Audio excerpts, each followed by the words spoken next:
So it's always nice to take a break from all the turbos and the engine builds and the disassemblies and just take a stroll through the junkyard to see what kind of treasures lie within. It's November 1st here in Northeast Ohio. This is 10 minutes later. Let's get into the video.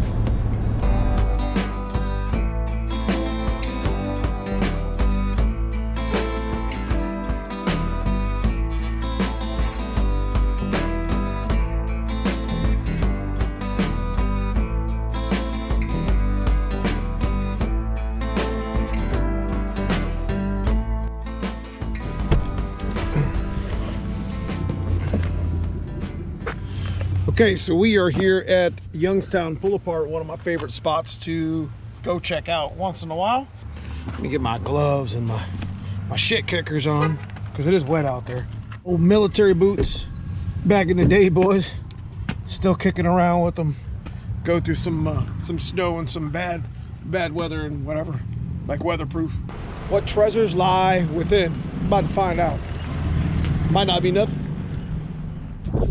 To be honest with you guys, a lot of the stuff that we did here on the channel pretty much was a lot of budget mod stuff that we picked from the junkyard, being the GT40s, you know, the alternator stuff. So it's always nice to take a break from all the turbos and the engine builds and the disassemblies and just take a stroll through the junkyard to see what kind of treasures lie within. Now this type of yard has pretty much organized for the most part, so you don't really have to spend a whole lot of time jacking the car up, and it's not an old traditional junkyard like we were used to back in the 90s and 2000s. Right here, right off the bat, you know, they're all pretty much organized by row, and it's pretty easy to find. You can actually check the inventory right online. So this video will have a lot of content basically based off of like foxbody Mustang stuff, you know, Ford 302 small block. Every so many months or so, I like to go through the junkyards and do, you know, just kick it back, have a little bit of a different type of video than you're used to seeing here recently on the channel.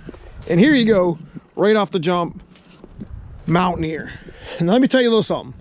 2000 Mountaineer just came in a couple weeks ago. I seen it on the website, and pretty much right here, V8, but I'm almost guaranteeing that the motor's probably missing, or at least the top end. And guys, this stuff can be had. See, we got the cylinder heads here that we're gonna probably come get. So somebody has already taken the intake off. This is a 97 to 01 style Mercury Mountaineer. It's a great upgrade for a foxbody Mustang. Let's go ahead and check inside to make sure that they didn't just leave the intake in the back or something. So this is the type of stuff. Now this is like the Ford Explorer type stuff, but they didn't come out with this V8 Mountaineer until like 97 to 01. So this intake obviously has been removed, probably for a foxbody Mustang. So being that this is a 2000, there is a V8 set of heads in here that we're gonna probably come pick out of here, like I had mentioned. And these would be the GT40P heads that are commonly found. You know, they're actually really good cylinder heads to use on a stock bottom end 302 in your foxbody Mustang, or even stick them on a Windsor 351. Also in the same spot, this type of vehicle is also just like the Ford Explorer. Another mod on this is the rear gears. As you can see in the back here, that's an 8.8 axle. The rear diff is actually a 31 spline because this is considered a truck, and I guarantee you there's either 373s or 410s in the back here that you could grab for your Mustang. Guys, I can't tell you how happy it is to find junkyard parts, because they're pretty cheap to get, especially if you pull them yourself, and you could have them sitting on the shelf or even rebuild them and sell them and do whatever you got to do with them. Just sitting across the aisle is a New Edge Mustang, and you could actually use this whole spindle and caliper setup. We'll probably end up grabbing some of these too, as well as the rear disc brackets. So that's something you could use on a foxbody Mustang, and it's just sitting right here. These two little items right here could be significant upgrades for your stock foxbody Mustang. And that's pretty much what this video is all about, is to kind of walk through the yard and, you know, see what's out there and show you and bring it here to the channel.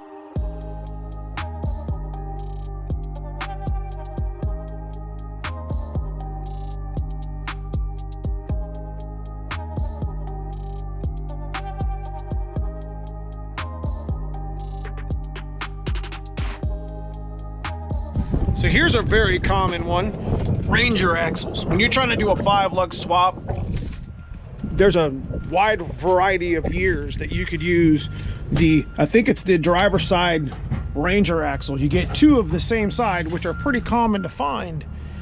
and it's a 5-lug swap for your foxbody Mustang. Now you combine that with a set of gears from the Explorer. You could spend a day in the junkyard, pick out a set of gears, pick out a set of axles for cheap, go pull them yourself. You got yourself a little upgrade. And you can buy a $75 carbon fiber pack, rebuild your own 28 spline diff. You got yourself a nice little axle setup. And Rangers are pretty common, so there's a lot of them out there. So I like to do this video every so often, just to kind of walk through the yard and point out some stuff that if I was here trying to pull some parts and I had a stock fox body, this is the stuff I'd be looking for.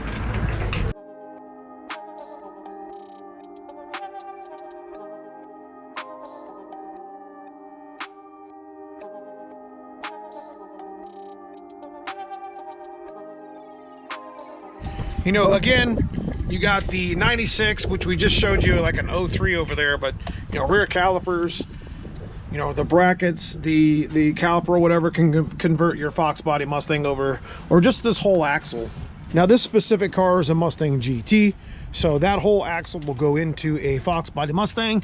Now keep in mind, the reason why the axle is wider is because of the ABS ring right here is 3/4 inch. So this axle will sit about 3/4 inch out further, and that actually works out really well for a foxbody, because if you notice your axle on like stock wheels like sits in a little bit further, this would kind of remedy that. So with the right back spacing, this particular SN95 does have an 8.8 in it, and it's definitely an axle that I'm surprised is actually still sitting here.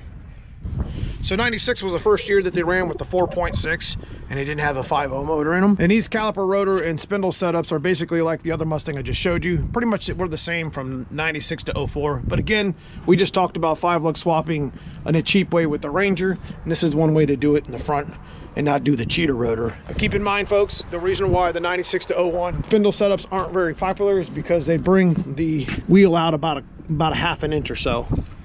You could easily offset that with your front wheel offset.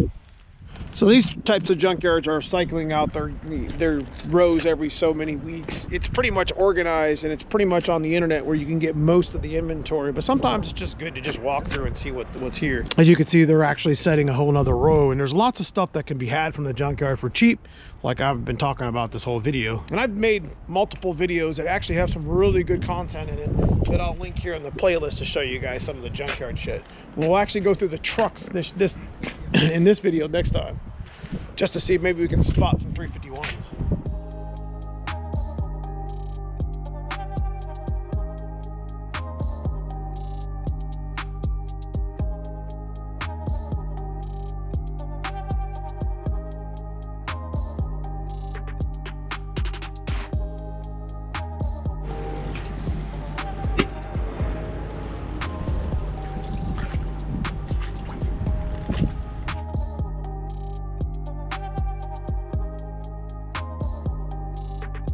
So here's one thing that you got to be careful for when you're trying to find Explorer stuff is the 4.0.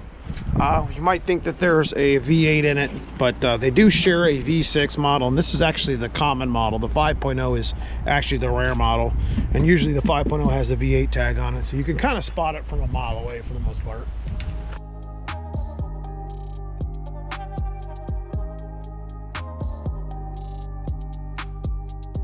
Man, I can't catch a break here in Ohio. It's always either raining or snowing or whatever. But behind me, I got one that's super excited to actually show you guys. I haven't showed you one of these on any of my other videos in the junkyard. So here's one that I'm super excited to bring to the channel. I completely forgot. This motor in this car is actually a Mercury Cougar. It's like an early 2000s model, but it's the same engine. It's a 2.5 V6 Duratec. And it has the same exact engine that a Contour and a Mercury Mystique have, which means that they have the really nice Contour fans that we talked about on the channel, that I also use on my black car and my white car, and my dad's car, pretty much all of them. Undoubtedly one of the best fan setups that you can actually get for a foxbody Mustang. Kind of hard to get out of, but it's definitely worth, you know, a couple of Sawzall blades and pop the rivets or whatever, and you can get it out pretty easy. Thing flows like 3,500 CFM on high, and well worth the time to get it out. I haven't showed you that mod in any of the other videos because I haven't found one, so it's really cool to see it here today and bring it here to the channel.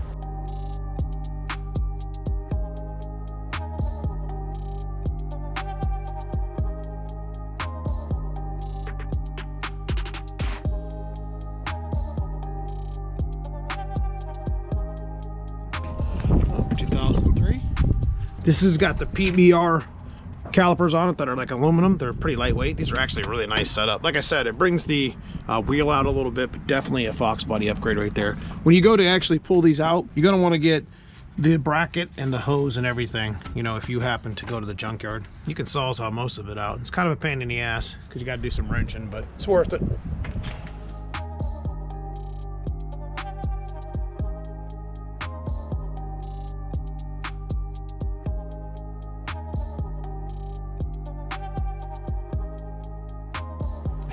To be honest with you, I gotta stop. Guys, this is one of the first vehicles I've ever owned. I think this is a Mercury Lynx, to be honest with you. I don't think this is a Ford Escort. I can't believe this is even in here. Yeah, it's a 1986. That was the first year I had. Boy, this thing brings back memories right here, boy. Mine was painted black with 2 racing stripes. I had big old wide wheels on it. Had a big old stereo system in the back. Has a couple 12s. It was really cool. A stick shift. Wow, this thing brings back some memories. Oh man, old school, baby. I bet those parts are worth some good money. The car's actually in pretty good condition for what it is. Damn, OG right there, buddy. This is kind of funny. Always finding Mustangs next to Explorers. Looks like somebody got the whole engine, which is smart. It's best to go ahead and pull the whole engine. If you can get an Explorer 5.0 engine, just get the whole damn engine. It's got hyper eutectic pistons. It's pretty much got the same short block a Mustang has. It's got the Explorer cam, which is almost the same thing as a foxbody, and it's got the top end. All you got to do is convert all the front accessories over and make it work in your foxbody with all the attachments and vacuums and stuff like that, and it's actually a drop-in block.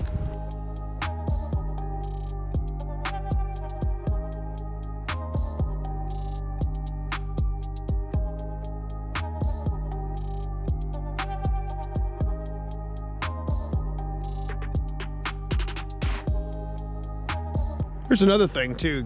When you're looking for plugs, Ford shared a lot of the same plugs. Like this is probably a bad example, but like if you're looking for like mass air plugs or ECT plugs or just plugs that in general, you know, you need to replace on your foxbody Mustang or Ford for that matter, they shared a lot of the same plugs in the 80s and 90s.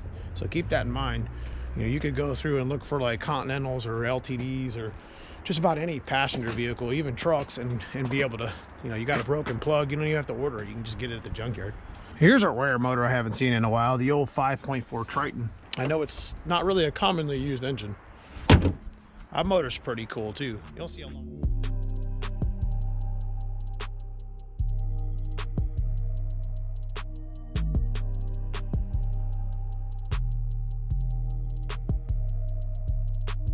Here we're at the last row. Found the V8 sticker. This has been here for a while. There's no way there's anything underneath this hood. Wow. Got us some cylinder heads. Looks like it had a little bit of a coolant issue, but it is what it is. Got a set of heads here for somebody that would need a set of, well, let's figure out what year it is. You know, again, you got the rear gears and the differentials and upgrade. So definitely this is the last year for the P heads. So it's 2001. Okay, so there's only so many rows of Fords until you start really getting into Chryslers. Like I said, some of these yards, these pull apart and pick pull yards that you see set up like this, at least over here in Ohio, they got it pretty organized in different, like, you know, Ford, Chevy, GM, Mopar, whatever, you know, your imports. But looks like they also organized the trucks. Looks like it got Mopar there. This looks like it's all Ford here, and then I think it turns into Chevy at some point down there. But we're gonna go through the trucks too and take a peek real quick, see if we can't find something cool. We're gonna add something new here to the junkyard pulls. Since I've been so big on 351 Windsors and roller motors and shit like that, we're gonna walk through the truck and van section, which isn't usually mixed in with any of the passenger vehicles. And you've seen it, we found a couple cylinder heads over here. GT40 stuff, it actually goes on 351 stuff as well if you want to do like a cheap stock bottom end thing. And remember, 94 to 97's a roller block, so they had better pistons in them and camshaft, just like the 302s over there in the Explorers. So let's peek in here and see if we can't find some.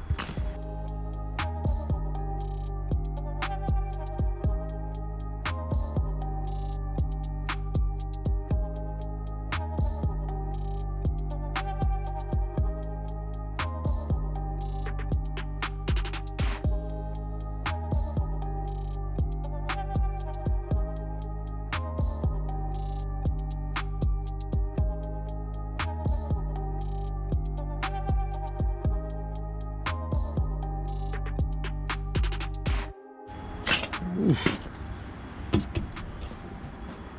There we go. V10 Triton. What in the world? Huh. Check that out. Don't see them very often, do you, boy? V10 Triton. Get some. Somebody obviously got this one. Probably had the same damn thing in it. I don't know. I bet this van's got a 351 in it. Oh wait. Late 90s, early 2000 van. What is this? Yeah, I'm pretty sure this is a Coyote motor. Interesting. Interesting.